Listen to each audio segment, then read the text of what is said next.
Everything you've just seen is what the elderly race car driver ends up having to do. They're no longer fit to race car. But then the last GTO there that was red when we made the show is now green. And it belongs to a great friend of mine. I sold him that car many years ago. And I remember I was asking him £3,500 for the car, which at the time was about $7,000 or $8,000, I think. And he said, it's covered in dents. I'll give you 3,000. So he knocked me down £500. And anyway, they then discovered it was one of David Piper's first Ferraris, and so they painted it green. And it is now Lady Bamford's shopping car, and she goes down to the local village to buy potatoes and things and puts in it.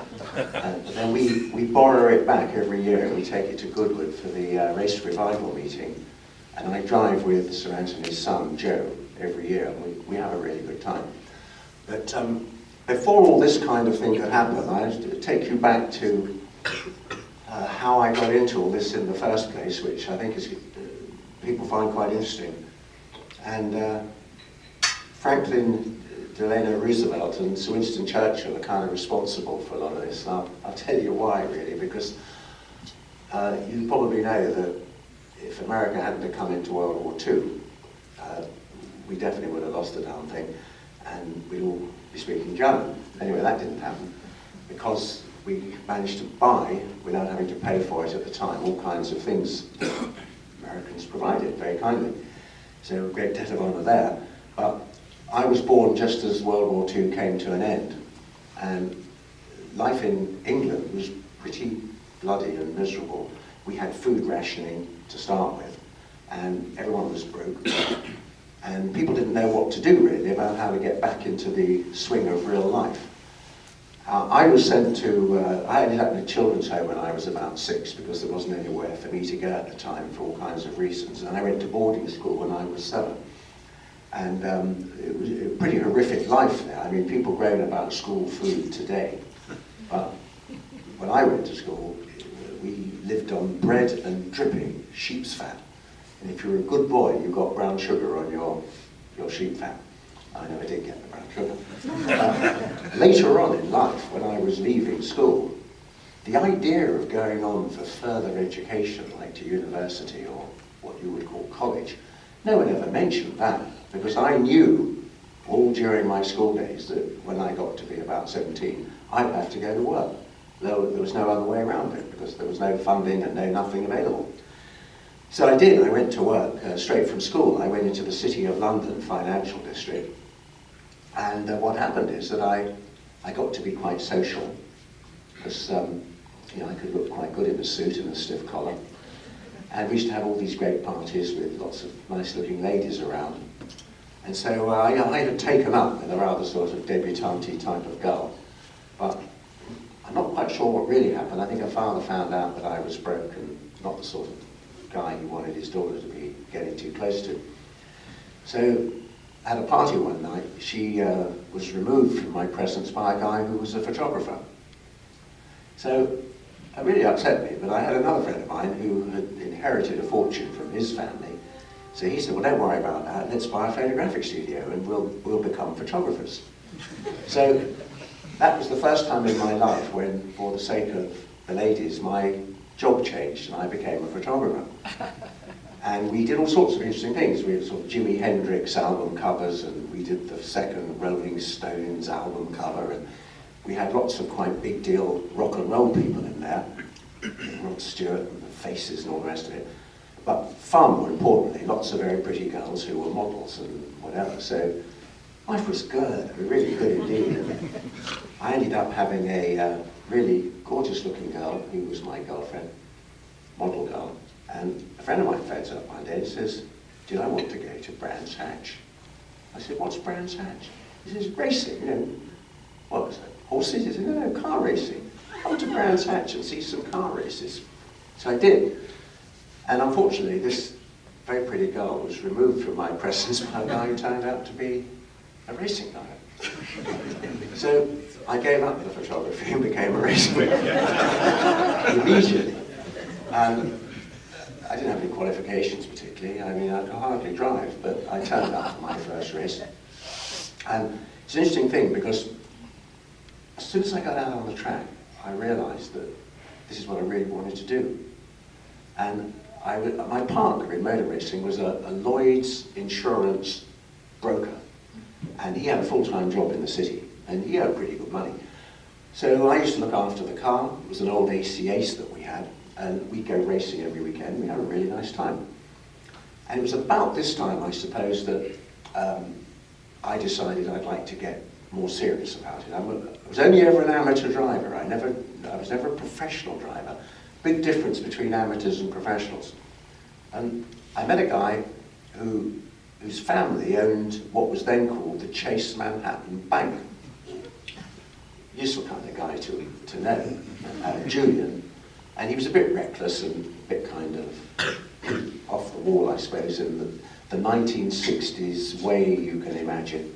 Won't go into details, but you can guess the rest. Anyway, he told me that there was a wonderful car, first time I'd ever seen one really, a Ferrari, called a GTB, and that he'd ordered one, and that it was coming next week. Well, the day it arrived, he went out to celebrate, and as he was leaving a well-known nightclub with two girls jammed in the car, he ran over a policeman jumped out in the street to stop him, and he ran over the policeman's boot. Didn't hurt anybody, but they got him, and they disqualified him for 2 years. So he didn't know what to do with this brand new car. So he asked me if I'd care to look after it, because I happened to have a muse house that had a garage in it. I said, well, yeah, I'll look after it for you. And so I started driving it, and then, tell them I'm not in actually, that'd be a good thing. So it really gave me the bug. That particular Ferrari is what really got me going. And I painted it bright purple. And I painted my garage bright purple. And I went to the Westminster Abbey Ecclesiastical Supply Company and I bought a bishop's purple smock. I was a well-known lad about town. You turn up in a nightclub or something, you know, one of this with this car, all dressed in purple. And anyway, the ladies liked it, and off I went. So that Ferrari was the most influential Ferrari that I had. And shortly after that, there was a team in Italy called Scuderia Brescia Corse, and they had a little Dino 206 SP. That's like a miniature P3 prototype Ferrari, V6 2-litre engine in the back. It was a beautiful little car. And they decided to stop racing it because the guy that was funding their team had decided he'd spent enough. And I remember going down there with Anthony, my co-driver, and we bought this thing. Wasn't very much money. I think we paid something like £1,500 for it, about $4,000 at the time. And we brought it back and started racing it, and that's when I got the bug for sort of big deal international races. And the beauty of having a Ferrari that you were racing actively is that the factory would allow you as a private entrant to go down there and work on your own car with their people. And this Dino was at the time probably 3 years old. It's about 1966 or 67 I think we had it. Anyway, when you went to the factory, the mechanics that worked there on the race team would come and help you take it all to pieces. And we took the engine out of it, and because it needed a rebuild. And of course the mechanic said, well, you'll need to get all the bits and pieces you need from the stores, but you'll probably find they haven't got them. Because every time Ferrari built a series of racing cars, they had a whole bunch of spares, crankshafts, coil rods, pistons, and all the rest of it in the stores. Well, as these bits got used up, they weren't replaced. And then, of course, what it was really all about is that you could not get the bits you need to rebuild your engine out of the official Ferrari stores. But the mechanics would always say that they might just be able to find what you need. Because what had happened is, the mechanics used to nick all the good, steal all the good stuff out of the stores and squirrel it away, knowing that one day people would show up wanting the parts and then they'd sell them to you for cash. So that was one of the perks of going to Ferrari, that you could buy everything you needed off their own mechanics, I think Ferrari knew about that, but it was a way for his people to get tips, if you like, and perks. So you'd buy all your stuff, rebuild your engine in the factory, and go back out racing. I did that for 3 or 4 years with the Dinos, and then in 1970, I had driven for Cadenet at Daytona with his son, Coco. We had a little 312, 3-litre prototype that Cadenet had designed. It was a beautiful car when it left Ferrari. It had a closed body, beautiful windscreen, lovely slippery aerodynamic lines. And Coco decided that the car would be a lot quicker if he took the factory body off and turned it into an open spider. So, and would I like to drive it with him? I said, fine. So I turned up at Daytona to drive this thing.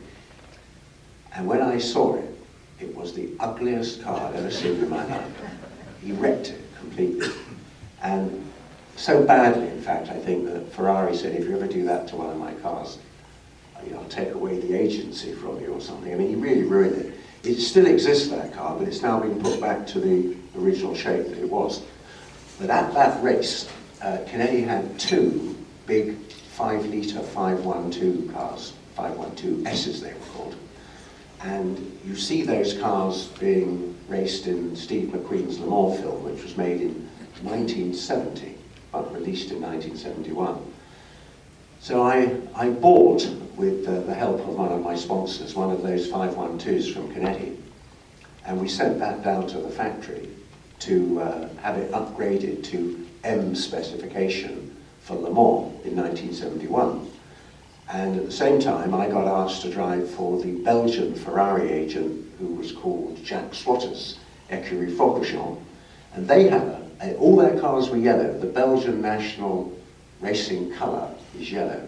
So if ever you see a yellow Ferrari Testarossa short wheelbase GTO 512, if you ever see one racing, probably ex-Écurie Francorchamps. Anyway, they didn't have a test track down at Ferraris in those days. Ferrano hadn't been built.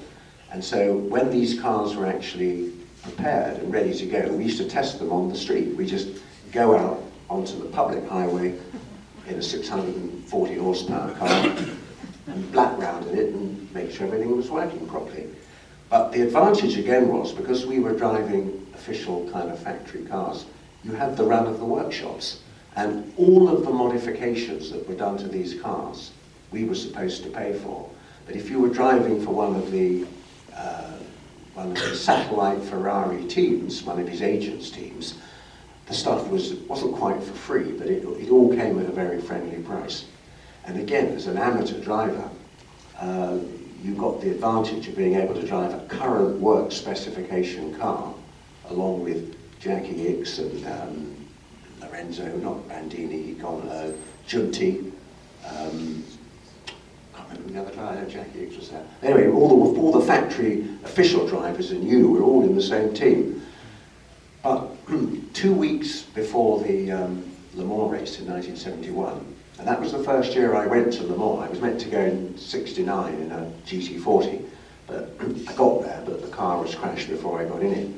But in 2 weeks before, I was doing the Targa Florio in a little 2-litre Lola, and doing quite well in the race. And the Targa is a 45-mile lap around the mountains in Sicily, and the home straight back to the pits is 4 miles long. And then it's a chance for you to relax. You can take a hand off the steering wheel, get a bit of blood back in your fingers, scratch things that you need to go quickly, and all that sort of thing. So I'm on my way back down the straight, and my lights went out. The front right-hand wheel had broken through the bodywork when the axle snapped and hit me on the head and knocked me out. I wasn't going desperately quick, 170 or something, but the car hit a barrier, and then it hit the other barrier, and then it blows up, and it's completely burnt out. And everybody said, oh, well, Decadenet's dead now. He wasn't very good anyway, so hardly surprising. Because what was left was nothing. There was a crankshaft sitting in a hole in the middle of the road. It's all that was left of that burnt out Lola. and everybody thought I'd been cremated inside the car. Actually, what had happened is when I hit the second barrier, the bolts holding the seat belts had pulled out of the aluminium monocoque, and I'd been thrown out of the car and rolled into a field. So I was lying there unconscious for about an hour or two before finally someone found me, and they called in a sort of ambulance, a military helicopter to pick me up. The first thing I remember going down the street, and then I remember seeing the ground disappearing away from me, and everything was brilliantly overexposed. And I remember thinking, God, you're dead. You know, you really are. But I felt very happy because I thought, well, I'm going to heaven, because I could see the ground disappearing away from me. You see a load of earthworms and roots and things, you're going the wrong way.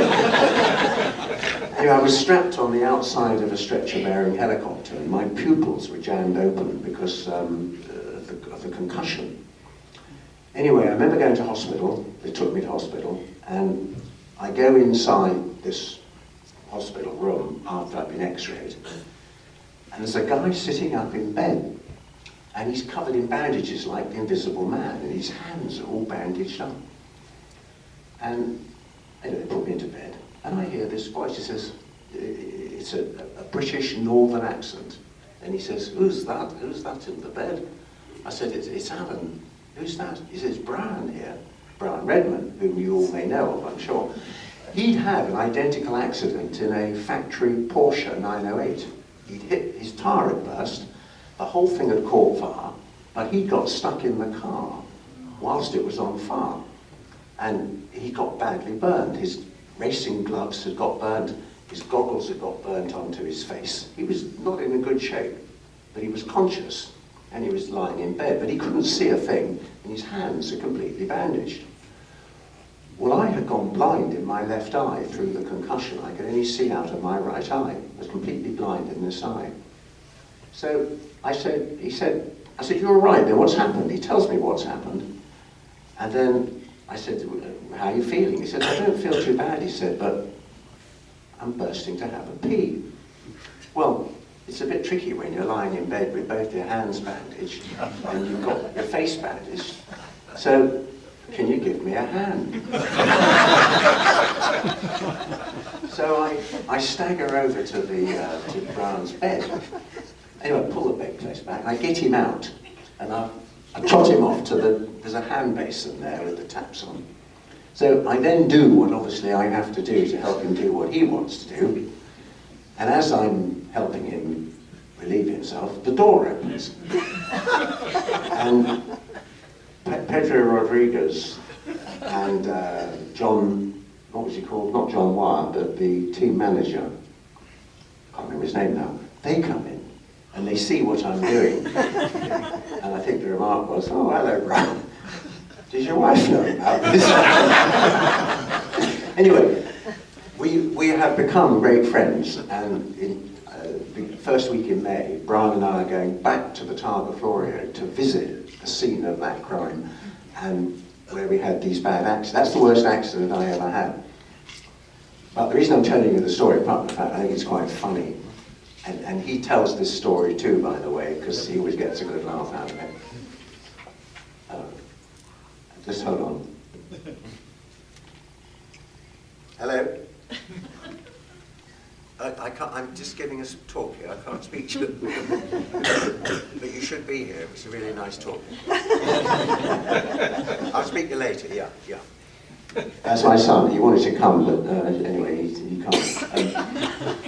So, I've only got one eye, remember, I can only see out of one eye. So then, I've been looking forward so much to driving at Le Mans for the first time. And when you go to Le Mans, you have to pass a kind of, not now, but you did then, a rather impromptu medical exam to see if you're fit to drive. And it's a bit of a sort of, they check you out, and then one of the things they want you to do is to just prove that you've got good eyesight. So I had to fake the eyesight test, and it's quite simple. They tell you, cover up your left eye and read the letters. A-E-I-H-O, right? Cover up your right eye and do it with your left eye. I got through with one eye. But what I discovered is, not many people know this, I had never been over about 180 miles an hour in my life, which is all a Porsche 908 could do. And this car was geared for 225 miles an hour. It makes quite a big difference. And on the long straight at Le Mans, there's a kink, or there was before they put the chicanes in, called the Mulsanne kink. And you have to take that without lifting to even think about getting a halfway decent lap time. Anyway, what I discovered is when you've only got one eye that works, you can't sit in the car and look normally as if you have two eyes. It doesn't work. You have to turn your head like this. And so I did a sort of Cyclops thing where I actually qualified the car and started the race on one eye. And I found it quite unnerving because when you've got two eyes, you can see peripheral vision this way and peripheral vision that way. But when you've only got one eye, you've got to keep it in the middle of the track. Anyway, here's the extraordinary thing. I'm driving with a Belgian guy called Hugues de Veerland, who's a little guy, and he's a little brute of a guy, very vicious on the gearbox. And he did the clutch in halfway through the race. So they took the gearbox off and put a new clutch in, and it's my turn to go back out. And it's night time, and I'm going down the straight, and things were, motoring along, 200 knots plus 220, and suddenly I can see something going on over here that I hadn't been able to see before. My left eye kicked in halfway through the race. So I got on it a bit and started doing some really good times. But it's an interesting thing when you're in a very, very fast car like that. But that Ferrari, I have to tell you, was so stable at high speed. It was quite an extraordinary experience. And we had quite a few amateur drivers driving these 512s. I had been offered a 917 by the factory, the Porsche Flat 12, but the John Wyer Golf team and the Salzburg Porsche factory team were so powerful and so strong, I didn't think we'd ever do any good as amateurs in 917s, because the factory would have all the best stuff and we'd just get whatever they didn't want. So that's why I chose to drive the 512, because I knew we would get whatever the factory had, with the good engines, the good bodywork and all the rest of it. And the other reason I chose is because there was always this wonderful thing about driving a Ferrari at the Le Mans 24 Hours. Derek Bell had driven the 512, the yellow one. He'd driven it at Spa in 1970. And he also drove it during the course of Steve making the Le Mans movie in 1970.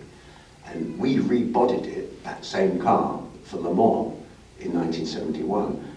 And they made a little model of it, in fact, because I got some Camel sponsorship for it, and I think Tag Heuer as well. But it was always a great thing amongst amateur drivers to drive a Ferrari at Le Mans. Just a lovely big green tick in your game book, if you will, of cars. And I've always had this great love for the marque.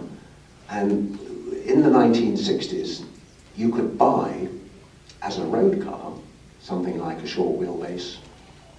You saw that blue one that Rob Walker fielded for Sterling Moss. That was a £1,200 car. That's what I think I paid for that. And that GTO there, the one that I sold to Anthony Bamford, that was a £1,500 car. I came up one day from, I'd been racing in Argentina in the Temporada series. Fangio used to recruit young drivers to go and drive there. And in those days, when most people pay to go motor racing today. In those days, we got starting money, we got appearance money.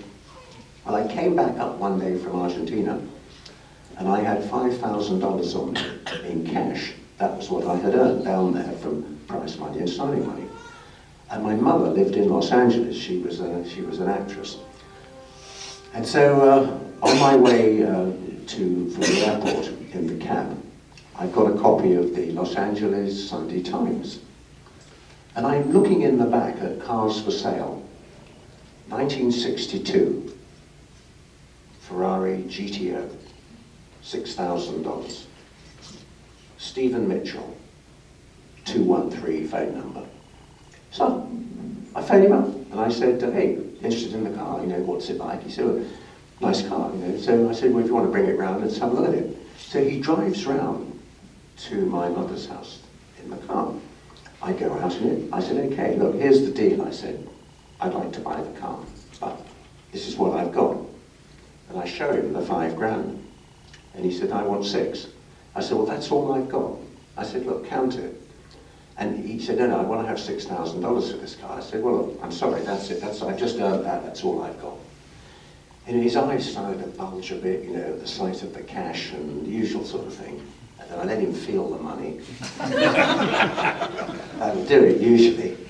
And I said, look, it's, you know, nice, thick, crispy, $100 bills. He said, oh, okay, have the car, you know. So I bought the car off him, and then I take him, he gives me the pink slip. I take the car home, I take him home, drop him off, and then I go and park the car at my mother's, and the next day I had to fly back to Europe to go to the Nürburgring. So about 2 days later, this is my mother telling me the story. A guy phones her up and says, I hear that your son has bought Stephen's GTO. And she says, oh yeah, he has, you know. Could I come and see it? I so wanted to have the car. May I come and see the car? My mother allows the guy to come to the house and see the car. And he sees all the pink slip and the papers and everything else. Now, according to my mother, he takes her out that night for dinner. And she says that he must have slipped her a Mickey Finn or something, because she ends up passing out. And in the morning, the car is no longer there. So we get the police in, and it's a whole big deal. And he claims that he put the cash on the table, and that my mother took the cash and he took the car. So that is a GTO Ferrari that I never got any money for. And today it's owned by Ralph Lauren, and it's one of his favorite cars. And every time I see it, every time I see him, I always say, hey, you know, when are you going to give me my car back? and the other funny story is that he has got another Ferrari in his collection, 1954 375 Plus. That's a big 4.9 litre two-seater open sports car. And I was in Argentina a year later, and I bought that car from its owner, Augustin Samonte. I paid him the cash for that car, and I was not allowed to export it from Argentina because it was considered of Argentine national importance, because it had been driven by Frelian Gonzalez, an Argentinian driver. So I lost my money, I never got the car. Who owns it? Yeah, thank you very much. So I've had a lot of fun with Ferraris in my time, and I am still passionately interested in them. And as you saw from that show there, I had the best fun driving that fistful of Ferraris. There's a rumour we might just upgrade that show and sort of drive the later ones. I've had Grand Prix Ferraris, front engine cars, and I still got one Ferrari. I had a Daytona Spider, and I have an older son who needed a bit of help, so I gave him the car on condition that he sold it and didn't drive it. So he, of course, immediately starts driving it. I had to make him sell it for deposit for his house. But I'm still very fond of them. I've got one Ferrari left today, which is a GTB lightweight. It's a 1965 alley-bodied, long-nosed car. I love the alley-bodied Ferraris. They always seem to handle just a little better. I'll try and enter it this year, I think, in the Goodwood revival race for the pre-66 GT. And then I always do every year that TT race at Goodwood in that red GTO that you saw on the screen there. But I think we're into about our 9th year now of driving it. I drove it at Le Mans this year. Last year, I should say, we had the classic Le Mans race. And because it's the 50th anniversary of the GTO, we had 26 GTOs allowed to go around the full Le Mans course. And so I took that car round for its owner, who didn't want to drive it again. So it was great fun to be back on a major racetrack in a lovely car like that. And I think probably one of my fondest memories of Ferrari will be doing that. I didn't get to drive a GTO at Le Mans in period, but I did last year in the Classic event, so it was a great experience. Anybody like to ask any questions? Because I might just have a brief pause if anybody wants to ask me anything while I'm up here, rather than prattle on for the next week. Anybody want to ask a question or two? Don't have to? You want to ask me something, don't you? No. Okay, cool. Yes, go ahead. Can you tell us about the airplane? Oh, which one? I'm sorry, I didn't know you had more than one. The Spitfire, I think. Oh, the Spitfire. Yeah. Well, whatever you'd like. the Spitfire, in the mid-1950s, we used to have these terrible comics that were all about how we all, served up the Nazis during World War II. And we used to read these comics avidly. And I remember there was the scene where the Wehrmacht, German army, are marching along the road. And you see squadron leader Mike on the next picture in his Spitfire. And he comes out of the clouds, and you see these frightened Germans looking up saying, Achtung, Spitfire. And then you see the guns in the next picture crackling. Major Mike's eyeballs out on stalks. And then you see these Nazis falling over with holes in their helmet. And I don't know why, we all thought that was a really cool thing to do, because we didn't know any better, I suppose. And so I always had this longing to fly a Spitfire. And when I turned 50, I'd already learned how to fly an old biplane, a Boeing Stearman. Got a lot of hours on the Stearman. And then Channel 4, one of our TV networks, I was working for them as a talent. And they really liked the idea of me, for filming me, learning how to fly a Spitfire, which is why we did it. And so I had to go and fly a Texan Harvard T6, do a bunch of hours on an aircraft with a constant speed propeller, retractable gear, flaps, and upon being able to I had to do 25 hours in the back of that aircraft, landing it in the day and landing it at night to be qualified to fly the Spitfire. I actually did my training for that, most of it at Santa Monica Airport, with an aerobatic friend of mine, aerobatic pilot, who happened to have one. Anyway, and then we filmed my solo in that aircraft, first time I did it. And it's a lot easier to fly that Spitfire than the Harvard, in my opinion. There's a lot more grunt to the engine. And so I ended up, at the ripe old age of whatever it was then, 52, having my first flight in the Spitfire. And it's just something I wanted to do all my life. I've always believed, again, from a philosophical point of view, if you want to do something in life, whatever it is, get on and do it while you can. Because if you hang out too long not doing something you really want to do, you may never get around to doing it. So that's what I did. Yeah. And did you have any interaction with Enzo during that time period? I met Enzo for I was racing the Little Dino at Monza in 1960, I think it was 66 or 7, I forget now, 1,000-kilometer race. And Ferrari used to turn up, not for the race, but he turned up every year for the practice at Monza, large part to see his own cars, I think. And he used to hang out, there's like a garden area behind the pits with a little kind of restaurant there. An Italian guy came over to our pits and said, would I go with him? I said, well, what for? He said, just come with me, you'll enjoy this sort of thing. And the old man liked to meet the youngest person every year driving or racing one of his cars. It just happened to be me that year, so I went and met him, and that was the first time. I saw him again when I was working at the factory later on, and he spoke Italian, obviously, few words of English, and a bit of French. I think his English was better than he let on, but I got to know very well Brenda Werner, who was his secretary, and she looked after him for the last 25 years of his life. And when we did a Mille Miglia rerun about 1985, I think, Brenda said, Signor Ferrari would like to meet you again. And so she did a bit of translating for me. He was getting very old by then. I think about 88 then. I think he died 2 years later, about 90.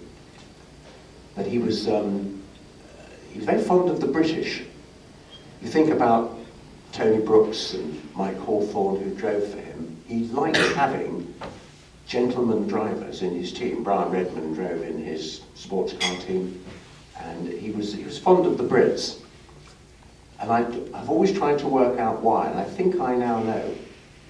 During the war, when the Allies were heading north up Italy, Ferrari's factory in Modena was producing armaments for the Italian army.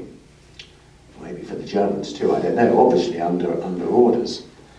And a lieutenant in the English army was ordered to go and blow up the factory with his platoon to demolish it. Something happened, I don't know exactly what. The factory was not blown up. Ferrari was able to get to work there after the war because all his machine tools and everything were still intact. And that army officer ended up driving a supercharged V12 Ferrari Formula One car. So, put two and two together. I think Ferrari said, look, you like racing, don't blow my place up. I'll look after you. In the time-honoured Ferrari way, he was made an offer he could not refuse. I think that, I have no evidence that that's true, but I like to think that may be what happened. It's a nice, if we were going to make a movie about it, it would look good on paper. You mentioned one of the Canettis and Le Mans. I believe in '65, Ferrari did win Le Mans, but it was not the factory 330s. It was Luigi Canetti's road cars, or 275s that won. And so I read in the press that the Italian press took it out on Ferrari because the factory cars didn't win, even though Ferraris did win the race. And there's been a lot of speculation over the years about the relationship between Luigi Canetti and Enzo. I wondered if you have any comment on that. Well, that race, you're quite right. 1965, the P cars were up against the Ford GT40s, if you remember, and they all kind of failed one way and the other. And Maston Gregory and Jochen Rindt were in a 275 or 250 LM, which was a production car.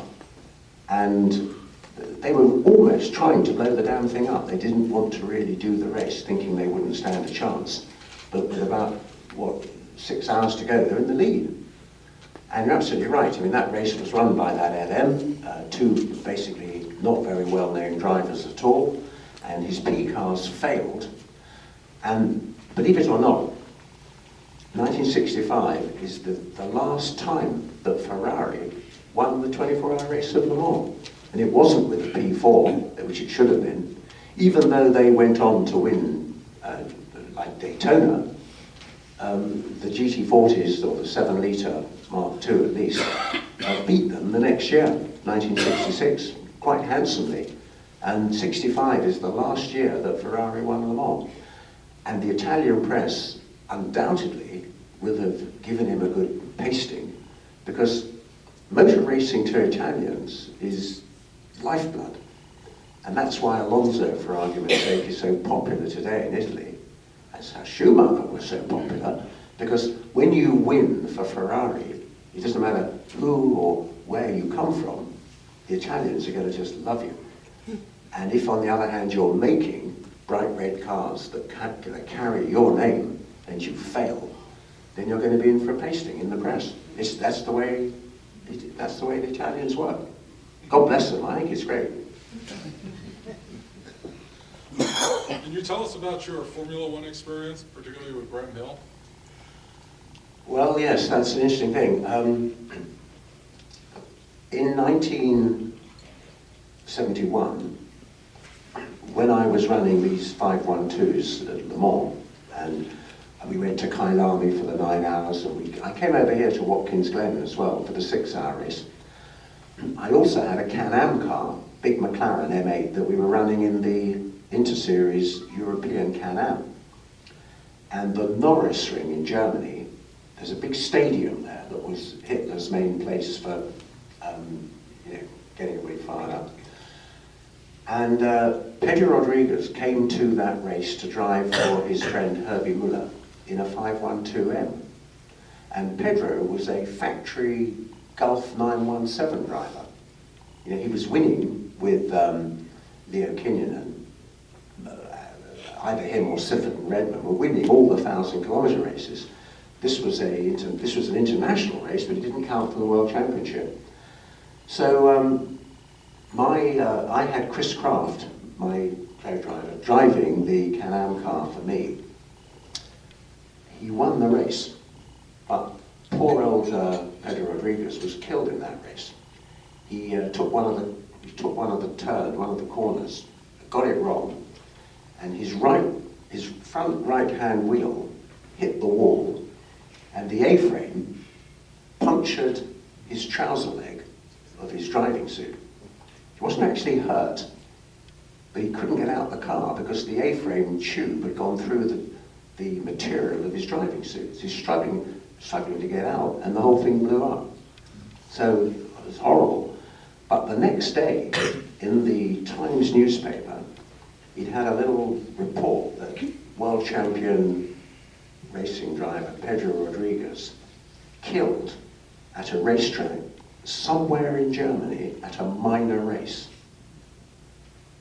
And that wasn't really a very accurate thing to say, and it upset me that we had spent so much effort just to be winning a minor race somewhere in Germany. So what happened is that Jack Brabham had retired that year from Formula One racing, and he wanted to dispose of his car, his Brabham BT33. And I decided that we would give up racing Can-Am immediately, and we would stop racing the 512s. I would sell everything off, and we would get this car from Jack and go Grand Prix racing. And that's how it was in those days. I mean, an amateur driver, an amateur anybody, you go get yourself a Formula One car and go Grand Prix racing. Bernie he bought Brabhams. Well, that's what happened actually. When Jack retired, Bernard Eccleston bought the Brabham Grand Prix team, and he thought he was getting Jack's car in the deal, but he didn't get it. I got that car, and he was a bit annoyed about that because it was a good car. Anyway, that's how I got into Grand Prix racing, was just, again, running Jack's old car. But at the end of the season, I realized that the total cost of doing it and the brain damage of being a serious Grand Prix entrant was beyond me, really. It's as Hesketh discovered, the only way you can possibly make a small fortune out of Grand Prix racing is to start with a very big one. And I wasn't about to cripple myself any more than I had. So it's an interesting story though, because what I did is, whilst I was going down to Brabham's to talk to Ron Toranak, the designer, I met a guy there called Gordon Murray, who was working in the design office. And at the end of the season, I got very friendly with him. I said, do you think we could convert our single-seater Grand Prix Brabham into a two-seater sports car? Because Ferrari had the 312 PB, and they refused to let us amateurs have those cars. I had gone to the factory to try to get one, and he said, no, we're not letting anybody run these but the factory. That's it. So actually, they had one car they said they would sell me on condition I didn't race it, the first one they ever built, the 1971 car that Ix had driven. They wouldn't sell it. I mean, they'd sell it, but you weren't allowed to race it. There's no point me having a thing like that. Actually, Anthony Bamford bought it. They were $20,000 each, those early PB cars, but you couldn't race them. So I said to Gordon, can you design me a car that looks like a Ferrari, but it'll have a Cosworth Formula One and a Hewlett gearbox in the back? And that's the car we built for 1972. And then in 1973, at the end of 72, at the British Racing Drivers Club dinner, Eccleston took me aside. He said, "You've been using my people to design your cars, haven't you?" I said, "Well, yeah, you know, but he only works at home at night. He doesn't do it." "Yeah, but he's worn out by the time he comes to work." So he then said, "Did I think that Gordon Murray could design a whole new Formula One car for him?" And I said, exact words, I said, "I don't know, Bernard, but you ask him. If he says he can, you back him, because the guy is a genius." And the rest is history, of course. Gordon designs the new Brabham BT42 for 1973. And what Bernard said was that he got Graham Hill driving for him in his 1972 Formula One team. And Graham was not the man he wanted to be in his 1973 team, because Carlos Reutemann was coming from Argentina with huge pile of money from the Argentine National Automobile Club. So Bernard said, would I run Graham in a new Formula One team? And I said, "Okay, I'll do that." I could stand here for a week and tell you all about that. So we got sponsorship from Embassy Cigarettes, and I built him a Formula One car, which he raced, or attempted to race, I should say, in 1973. But in the meantime, I was also trying to run my sports car team on the side. And 73 was a disaster for my team, because I'd spent too much time on the Grand Prix thing. And then I'd also had a daughter who was born in 72. So that was taking up my time as well. And I had planned to drive Grand Prix myself in 73, but I had promised the mother of that daughter that I would not do anything dangerous, like drive a Formula One car. And she said, she accepted the fact that driving at Le Mans wasn't dangerous at all in Paris. So I was able to do that. Little did she realise, I think those sports cars from the 70s were the most dangerous cars ever in Grand Prix racing, because we were doing well over 200 miles an hour with your bum about, an inch off what's really a linear grindstone, if you think about it, a tarmac road. And if anything goes wrong, you'll get your backside ground off in... Win Percy was in a Jaguar at Le Mans 2 years later, and one of those XJR 9s, I think they were called. And he has a tar blowout on the straight, 230 miles an hour. And the car goes upside down. It's all carbon fibre, this thing, all the latest of everything. And the road, it ground through the carbon fibre roof of his Jaguar. It then ground through the whole of the steel rollover bar. It took the top carbon fibre of his helmet. And when he showed me the helmet, the polystyrene underneath the helmet had been worn away, and there were a few follicles of hair. He was a few yards from having his brains exposed by the grindstone of the road. And when I saw that, and that year a friend of mine got killed right in front of me at Le Mans. So what with Joe Gardner's death, he was incinerated in his car, they didn't get him out in time, and looking at Wynn's helmet, I decided, I had that moment when epiphany, I suppose you'd call it. I knew what I had to do, which was to walk away from really serious motor racing. James Hunt used to say, if you don't stop it, it will stop you. And that's when I gave up, because I realised I couldn't do any better than I had done.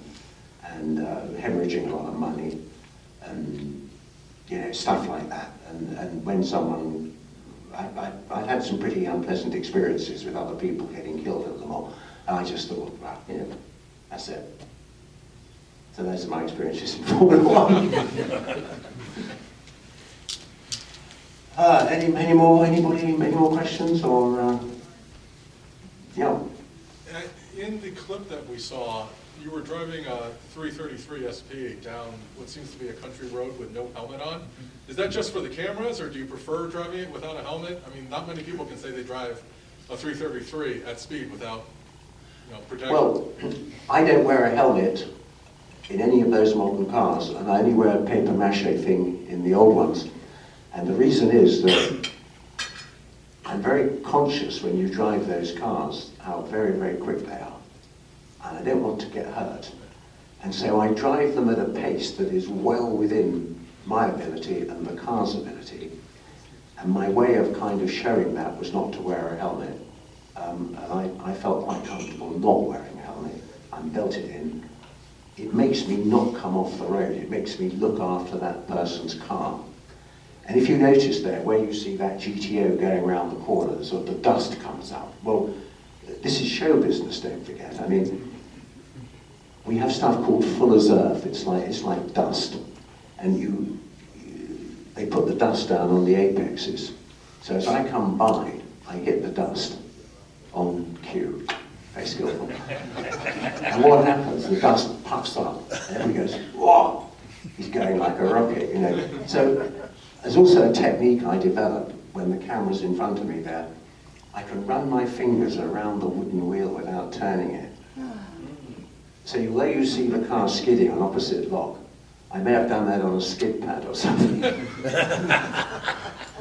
And I mean, Tony Malam, who is the director of all those films, he's a skillful theatrical director. So we use quite a lot of license to make the thing look the way guys that watch them would like to see them.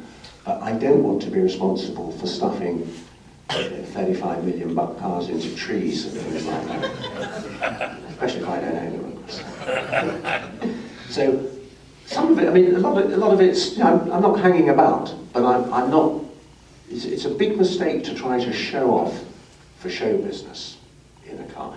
We've got a guy in England, Mark Hales, drove David Piper's 917. You've probably read. David's, well, I won't go into it here, but he's driving this car for a magazine article. But he's on it, and what happens? I think he missed a gear, he blows the engine up. You cannot insure a racing car for mechanical failure. Anyway, it's bankrupted him because David sued him, and I think it's cost him his house, it's cost him whatever. Showing off, is it worth it? He gets 500 bucks for an article in a magazine, and he got himself a 250,000 buck, you know, lawsuit. I mean, I think I often say this, that one of the most difficult things you do as a race car driver, especially if you're an amateur, is actually give up driving. And I also think that when you stop showing off to people whatever skills you think you might have, if you see me go sideways, usually the thing's, I wasn't expecting it, or you've given it some grunt and it's, you know, the back end's bust away from you or something. But there's no upside to putting other people's cars at risk. I think everybody throws me the keys for their cars. Everybody says, come and drive it. I haven't had any problems yet. And I don't show off in other people's kit. So I guess you won't be testing a car with a stick on Top Gear anytime soon? Well, I know those three goons pretty well, I have to tell you. That's a great show. That's probably the most watched show of its kind in the world, without any doubt at all. And it gets a huge audience, they all make a fortune out of it. And it is exactly the antithesis of what I do. And I've been up there where they've been working, and they're good guys. I mean, they have a lot of fun. And it's a show for the general public. And I have to say, it's really funny. I mean, they get up to really good, fun things to do. But what I like about my work is I think that it's kind of evergreen. You know, when you hear that Ferrari story, or you look at the Porsche story, or the Alfa story, I now have a second generation of young people come up to me because their dads have given them the discs.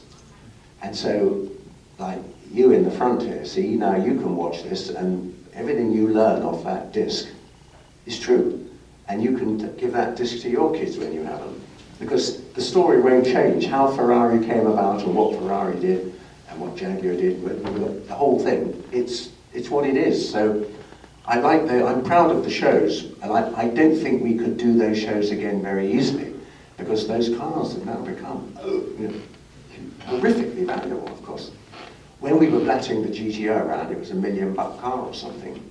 But now, I mean, the insurance alone would cripple you. Is that going to totally cripple vintage racing? Say again, Is that the cost of these cars going to totally cripple vintage racing? Is Goodwood going to be able to continue its races? Well, that's a really, really good question. If we are going to get now a bunch of lawsuits over amateur drivers having fun getting sued because of accidents, crashes, blow-ups, that will be the death knell for what I would call really serious racing. Have you been to Goodwood? I haven't.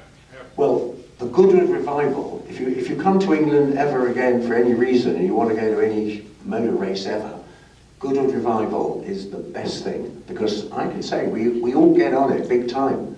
I mean, there are some nasty accidents, thank God no one gets hurt, but if there's going to be lawsuits, it will dramatically affect how people drive and what they do. I was driving one of Sterling Moss's Formula One Coopers, 1959 Type 51, in the Formula One race there, some years ago. And a goon comes by and brakes in front of me, spins off. I have to go off with him to avoid hitting him. I'm sitting in the kitty litter there, the gravel, and our guy comes around the corner. And whenever you have a hazard in the way of a racetrack, car spinning, don't look at the car, look at where you want to go to miss it.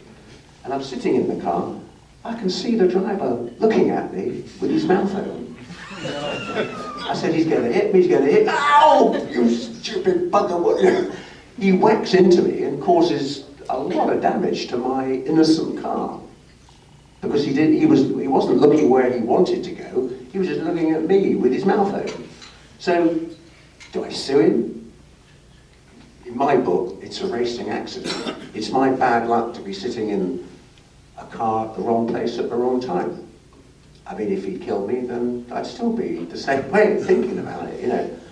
So what effect it's going to have, I don't know. I hope that everybody realizes that David Piper was singularly vindictive in many ways towards Mark Hales.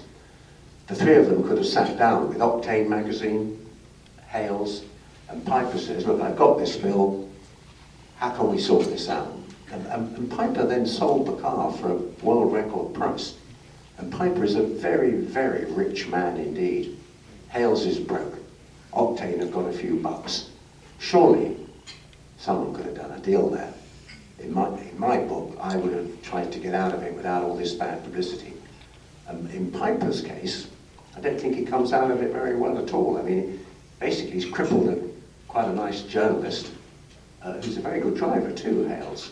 Hales' great buddy is a good friend of mine called Nick Mason, who's he's a musician, he was the drummer with the old Pink Floyd. And Nick's not short of a few bucks. He may bail him out. Like heck, he's quite mean, on Nick. We'll see what happens. I think there's a solution to that, probably, where maybe Hales doesn't have to lose his house, at least. I hope. One question. Years ago, I saw a video, I think it was you, at La Carrera. You were driving a Jaguar E-Type, and you crashed it. And I always wondered what happened, how that came about. Well, how that accident came about is that basically I was minding my own business when this tree stepped out in front of my car. It was not my fault, you understand?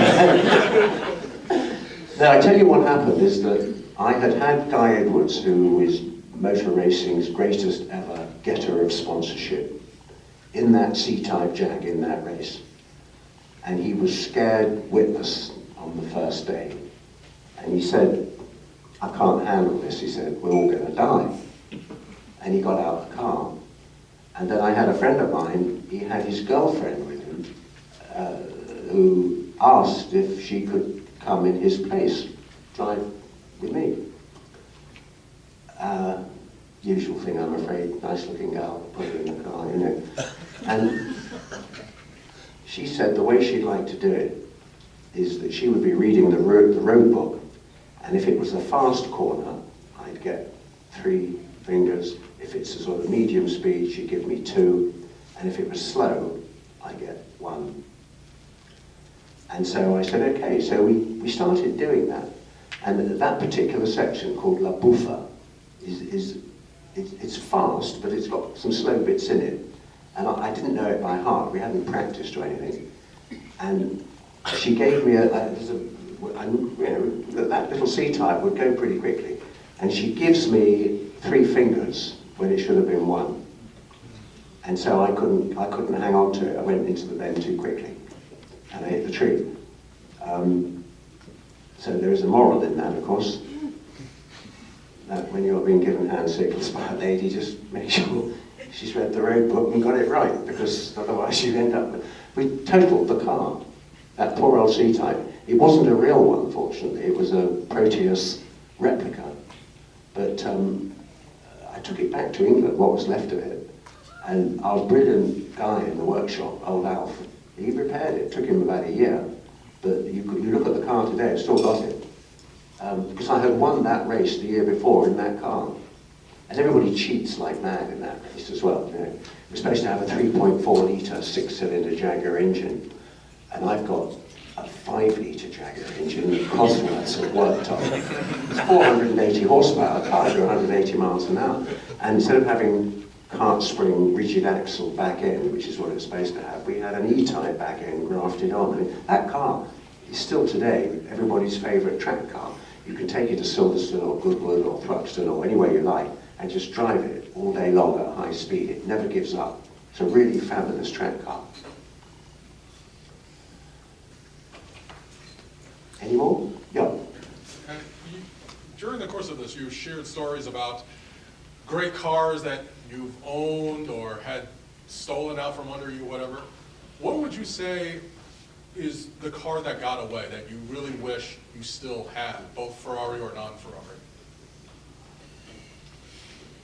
The one car in the whole world that I have been trying to buy all my life.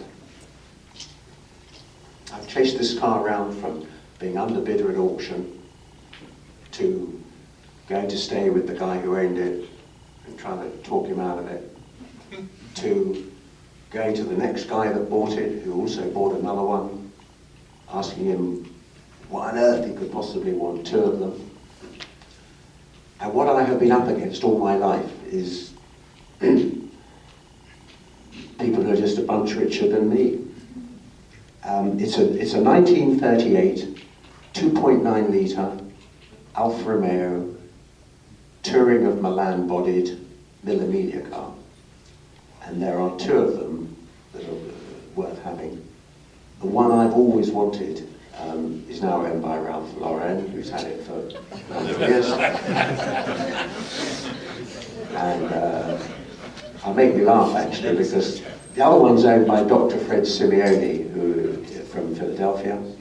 I know them both quite well. And I was the underbidder on Fred's car at the Thompson auction, 1968. And I bid, I think it went for, I bid £6,000. I'm no more capable of paying it if I'd been the successful bidder anyway. And Bill Serry bought it, American collector. And Bill Serry ended up with Brooke Stevens' car, which is the one that Ralph's got. And Alphas, as you all know, were the first cars that Enzo Ferrari got his hands on. Enzo Ferrari ended up being Alfa Romeo's team manager in the 1930s until they sacked him. But in 1929 he started the Scuderia Ferrari, and the Scuderia Ferrari was Alfa Romeo 6-cylinder cars being run for rich Italian aristocrats like Count Trossi, for instance.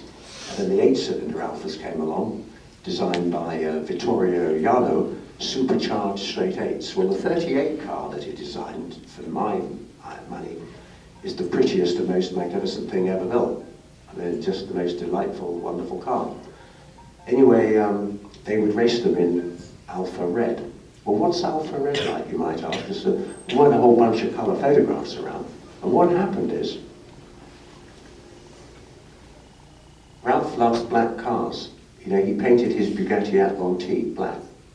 because he loves black cars. It was blue, but they let him get away with it. He painted it black. He loves the black car. Anyway, when the 2.9 was being restored, they found somewhere inside that car some unoxidized red paint that they assumed, probably correctly, was the right shade of red that Alfa must have used when the car was new. The paint was underneath the top coat. They took the top coat off, and there's the original paint. So they painted this red. It's quite a bright red, actually. It's not quite as bright as your pullover there, but it's not as dark as the tablecloth. It's not as red. You've got Alfa red on there, look, yeah. But it's a bit of a bright red. I think it should be more like my scarf there, kind of. Look, that's my car's that colour. Anyway, so they painted this kind of bright red. And about 4 or 5 years ago, it's at Pebble Beach, this car, on show, because it's Alfa Romeo chosen mark. And it's behind a rope, and there's a bunch of spectators here, and a bunch here. And there's a little guy standing in front of the car, all on his own, with no one near him, looking at the car. Well, it's the owner. So I creeped up behind him. I put my arm on his shoulder and I said, look a whole bunch better in black. And he whips round, he says, yeah, that's right. I wanted to, oh, it's you, he said. You know, he said, I wanted to paint it black, they wouldn't let me. They said it had to be this red. He hates that red. But you see, there's the thing about this whole collector car thing. I mean, you can't really paint a 2.9 Alfa black. It would look beautiful. Mozart, what's Mozart's first name? John. John Mozart has a 2.9 Alfa with it's a long chassis. It was red when Canetti had it when I was a kid. And he painted it black and chromed everything. It's the most beautiful car I've ever seen in your life. You can get away with painting a street car black, but a racing Alfa has to be some kind of shade of red. So Ralph's 2.9 is red. I think it's too bright. And if I had the 100 mil or whatever he wants for it, if I inherited 100 mil, I would give it to him straight away and get the car. And the first thing I'd do is paint it the colour of my scarf. This is Alfa racing red, in my opinion. But everyone else will say it should be the tablecloth or this gentleman's pullover. So who knows? So that's the one car that's out there that I would bust myself to have. But Fred promised me I could have a go in his one day to make up for it. Well, thank you.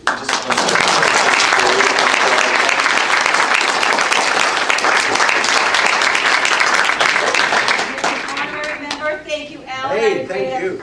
Honorary. How nice. Thank you very much.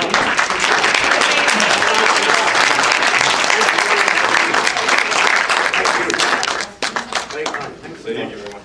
Good. Nice to be here. All right, just a couple of house cleaning items on the way.